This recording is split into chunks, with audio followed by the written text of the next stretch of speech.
Halo sob, ketemu lagi sama Mimin di berita terkini MotoGP. Yamaha, satu di antara dua pabrikan Jepang yang sedang lemes-lemesnya di MotoGP sob. Namun, dengan pembalap yang memiliki skill paling mumpuni di antara pembalap pabrikan Jepang yang lain karena pengalamannya, Yamaha masih menjadi yang terbaik lewat Fabio Quartararo. Bahkan sempat bisa podium, meski podium tersebut akhirnya dibatalkan karena aturan ban. Namun, dibandingkan dengan Honda yang sangat lemah kali ini, bisa dibilang nih, pencapaian Yamaha ini jauh lebih baik daripada Honda. Selain pencapaian yang lebih baik dalam tes Jerez kemarin, Yamaha nampak membawa update yang berbeda dengan sebelumnya, di mana kini fairingnya menjadi semakin Ducati. Namun, untuk sisi depan, di aero, pada wingsnya memiliki update sedikit berbeda, yakni menggunakan 3 row. Dan tak hanya sampai di situ, sasis dan elektroniknya pun juga berubah sob. Dalam update-nya itu, nampak dapat respon positif dari kedua pembalap, namun dengan jalan yang berbeda.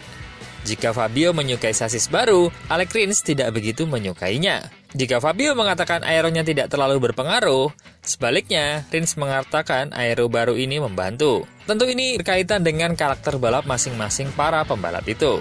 Meskipun para pembalap kompak menyampaikan bahwa perubahan ini hanya 10% dari sebelumnya, namun mereka menyatakan bahwa ini adalah langkah awal menemukan solusi dari masalah-masalah yang tak kunjung mendapatkan hasil di waktu-waktu sebelumnya. Dan dari hasil tersebut, Fabio berharap dapat membawa paket motor yang barunya ini untuk segera bisa diuji di trek lain, agar bisa merasakan bagaimana efeknya jika digunakan di lintasan selain Jerez. Seperti yang kita sampaikan tadi, Yamaha telah merombak total M1 dengan perubahan pada motor tersebut mencakup berbagai bidang, termasuk sasis, aero, dan juga elektronik. Hanya mesinnya yang belum mengalami perubahan sejauh ini. Dan Yamaha memilih untuk melanjutkan unit pengujiannya yang dibuat dengan spesifikasi yang sama dengan motor balapnya. Kami menguji banyak hal. Kami menguji sasis baru, aero baru, swing arm baru, terutama elektronik baru. Mesinnya menggunakan mesin uji, jadi sama saja dengan unit balap. Sulit untuk mengambil kesimpulan saat ini. Tentu saja, sekarang kami harus menganalisa dengan baik. Sayangnya, beberapa hal positif, beberapa hal tidak berfungsi sebagaimana mestinya. Tetapi kami akan melakukan lebih banyak tes di Mugello setelah Le Mans, jadi ini adalah hal-hal yang dapat kami modifikasi dan lihat apa yang dapat kami tingkatkan.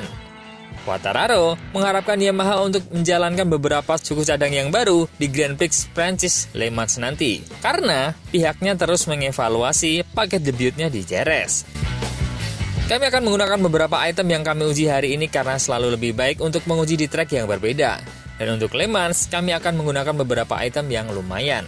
Akan menarik untuk melihatnya di 3 trek berbeda. Apa yang saya rasakan, terutama karena Le Mans dan Mugello sangat berbeda dengan di Jerez.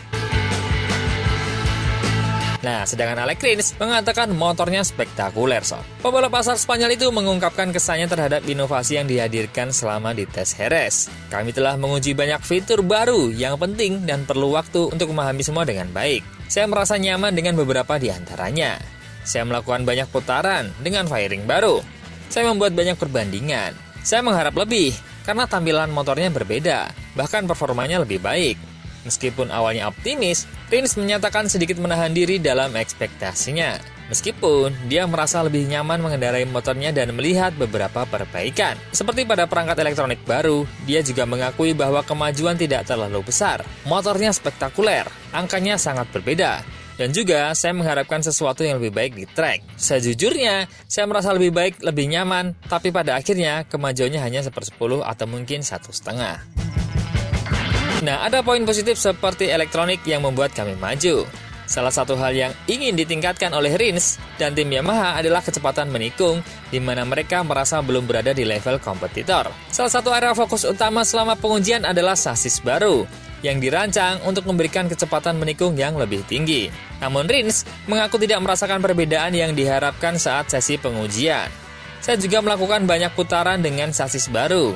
Idenya adalah untuk menemukan kecepatan lebih di tikungan, tapi saya tidak bisa merasakan perbedaan yang saya harapkan. Terlepas dari tantangan ini, Rins menyoroti beberapa aspek positif dari pengujian ini, termasuk peningkatan pada elektronik sepeda motor. Ada poin positif seperti elektronik baru, yang menurut saya membuat kami maju selangkah. Namun, dia juga mencatat bahwa kami ada pekerjaan yang harus dilakukan untuk sepenuhnya menyesuaikan fitur-fitur baru dengan gaya berkendara dan kebutuhan tim. Nah, mengenai penerapan pembaruan tersebut pada balapan mendatang, Rich mengindikasikan bahwa tim berencana untuk terus mengujinya di sirkuit seperti Mugello dan juga Le Mans. Namun, dia memperkirakan kemungkinan besar paket tersebut tidak akan digunakan pada balapan mendatang di Prancis.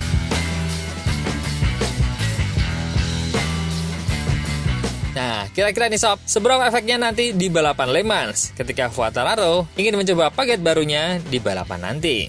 Selain di tuan rumah, dengan peningkatan 10%-nya itu, akankah ada keajaiban bagi Yamaha di Prancis? Selain Pecco, Marquez, Martin, Vinales, Acosta, Bezzecchi, Dicia, dan juga Morbidelli yang sedang dalam top performanya di Jerez kemarin, patut ditunggu saat penampilan Quartararo dan Zarco di kandangnya sendiri. Menurut teman-teman, Yamaha bakal berubah atau gitu-gitu aja nih? Coba komen.